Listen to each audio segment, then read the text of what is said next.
Today is the last Sunday of the church year. This last Sunday, the final Sunday before Advent comes, is referred to as Christ the King Sunday, and we're all encouraged to lift up the reign of Christ over our lives and over this world. But that's always been a little difficult for us here in 21st century America. It speaks of a language that is unfamiliar to us and frankly a little bit unnerving to us. We don't always know what to do with titles like servant or slave in light of Jesus' reign, or even the word subject. And we're not alone in this. There are plenty of other countries that have kings, and historically many people like having kings and queens, at least until those kings and queens start telling them what to do. Our national heritage is one of which we have grown up being told that we didn't like being told what to do by a king. And so what did we do? We fought to free ourselves from the king, and later fought to free others from the despotism of kings and queens. At least that's the story we like to tell ourselves. Now, we could have a rather lengthy discussion about philosophy and history and about just how free we really think we are, or about these efforts of how we've played out trying to save the world from ourselves. And if you'd love to hear a discussion on that, sit down with Thomas and I sometime, and as we discuss these things and have the great joy. But suffice it to say this, that the idea of being subject of a king is not in our character. So what are we supposed to do? Ironically, as Presbyterians, we look back some 250 years ago, and we are reminded that Presbyterian preachers in what would become the United States of America stood in their pulpits like I do today, calling on their congregations to rise up against the King of England with the resounding call that there should be no king but King Jesus. How convenient it is for us, since our successful separation from King George III, that we have basically drifted just as far today, if not farther, away from King Jesus. This isn't really that surprising, as our heritage of preferring to do what we want, when we want, as we want to do it, rather than what we are told to do, goes all the way back to the Garden of Eden. Still, though, being a subject of Jesus Christ sometimes feels like drudgery. It's sometimes annoying. Occasionally, it's dangerous. And it's most often inconvenient. And it certainly isn't getting any easier. There's always things that we would rather do, places we would rather be. We know that it is our duty to stand up and be counted as members of the kingdom of heaven here on earth, hopefully taking our place on the correct side, not of history, but the correct side of Jesus' separation between the sheep and the goats. We also know that in our hearts we must act as faithful subjects of King Jesus, performing the task that he has called on us to fulfill, loving and serving as he has done. And as easy as it sounds, we know how hard it is to love and to serve all those other people that we know, let alone the ones we haven't met yet. So in short, we are called to be like Jesus. The call to this inconvenient faithfulness can be summed up in the words of one of my colleagues. It's biblical. It may not be about what you want. There's always existed that great tension between what God commands and what we, his people, want. Some have dealt with the dilemma by asking the question, what would Jesus do? Which I grant you is a good measure against which we should consider many of our decisions. But strictly speaking, that is, biblically speaking, the measure ought to sound more like, what did Jesus tell us to do? Quite clearly, especially here, Jesus, in this text that we read today, Jesus is telling us that we need to be thinking about others, usually before thinking about ourselves, and often in spite of the inconvenience.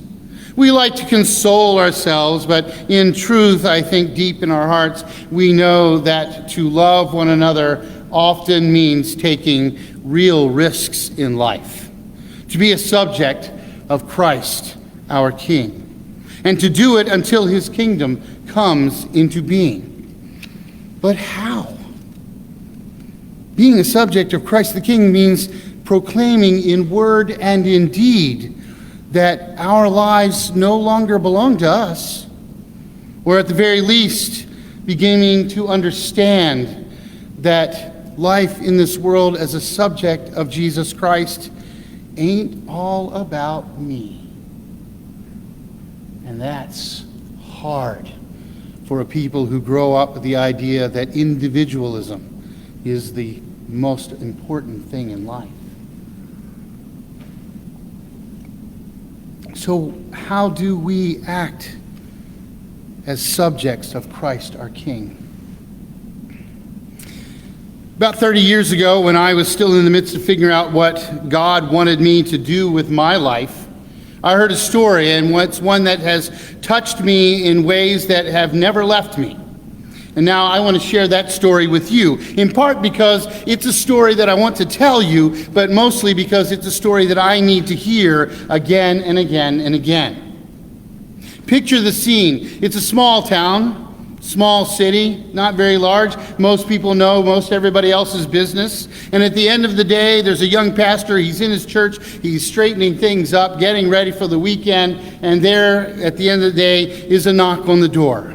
He goes to the door, and there stands before him an old lady. She looks like a bag lady. She's got bags with her. And so, of course, he immediately assumes that she's looking for money. And as he starts reaching into his pockets to find something to give her, she says, "Can we talk for a minute?" And so, a little stunned, he says, "Sure." And he invites her in. They sit down in the back of the sanctuary. And she turns to him and says, "I have two things to give you. The first is a story." She goes on to say, there was a village, a small village tucked away in the mountains, far away from here. Village that's mostly isolated in its little valley, and everybody knew everybody in that village. And one of the interesting things about that village is that there in the center of the village was a table, a very rough-hewn wooden table. And every day was placed on that table a loaf of bread. But no one ever took the bread off the table, because everybody in that village knew that if you took the bread, you were running a risk. Because people who have taken the bread had been turned into servants or even slaves. And there were other people who had taken the bread who had just disappeared. And there were others who took that bread off the table and they died. Now, it had been generations and no one knew who those people were that had taken the bread and become slaves or disappeared or died. But everybody knew that if you took the bread from the table, that could happen to you. And so no one ever took the bread. Now, they had an interesting tradition as well in that village that upon their 13th birthday, every young person came to the center of the village to stand before the table on their birthday. And there before them was one of the village elders who would ask them the simple question, "Will you take the bread?" And of course, every 13-year-old, knowing what happened to all those who did, would immediately answer, "No, I will not take the bread." And everyone was happy. And they would go on with their day and celebrate the birthday. Until one day there was a young man who came on his 13th birthday, and he stood there at the table before the elder who said, "Will you take the bread?" And he said, "Yes, I think I will take the bread." And they were all shocked, all the murmuring. And they reminded him that people who take the bread become slaves, and other people disappear, and some of them even die. And so he asked him again, "Will you take the bread?" And the young man says, "Yes, I think I will take the bread." And they explained to him a second time, "You know what happens to people." And he asked him for that third time, "Will you take the bread?" And the young man says, "Yes, I think I will." And he reaches out and he picks the bread from the table and he walks away. And everyone returns to their homes stunned, talking among themselves about this young man who took the bread and went to the home of the poorest people in the village who didn't have much to eat and gave it to them because he knew they needed the food. Now, over the next few weeks and months, this young man would go door to door and say, "Is there anything that I can help you with?" And they would ask him to do little things here and little things there. And as he did them very joyfully, serving the people, he would remind them about how much God loves them. Over the course of time, they gave him the dirtier and dirtier jobs, from cleaning the stables to cleaning out the outhouses, whatever it was, all these terrible jobs. And as the people watched this happen, they recognized that they began treating this young man as a slave. And the people would talk amongst themselves, and they tell their children, you see, he took the bread, and now he's a slave to everyone in the village. So don't take the bread. And one day, he was just gone.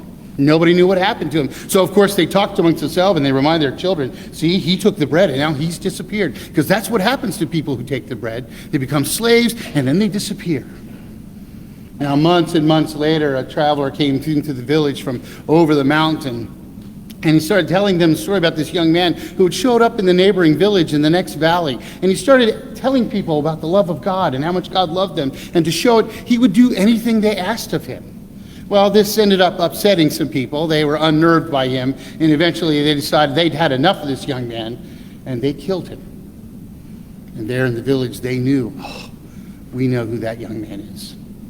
That's the boy who took the bread. See, this is why you don't take the bread. Because if you take the bread, you die. So don't ever take the bread. At that moment, the woman stood up and walked out the door, leaving the pastor sort of stunned there, confused by, what is this all about? And just then he looked down and realized that she had left one of her bags. And so he picked up the bag and he ran out the door to see, and looked down the street and didn't see her. So he ran down to the end of the block and he looked both ways and he didn't see her. And he thought, I can't believe she left her bag. And as he walked back carrying the bag and asking himself, what does this all mean? He then remembered what she had said at first. I have two things to give you. The first is a story. And so with some fear and trepidation, the young man opened the bag and he looked inside, and sure enough, there was a loaf of bread. And that's what he understood. He knew what she was saying. What she was saying is, will you take the bread?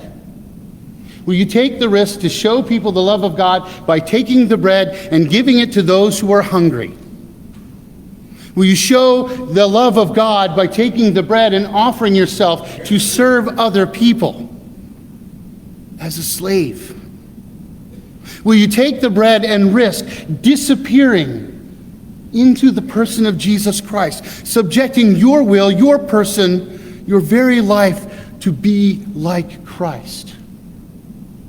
Will you take the bread, sharing the love of Christ, risking even your very life to prove the love of God?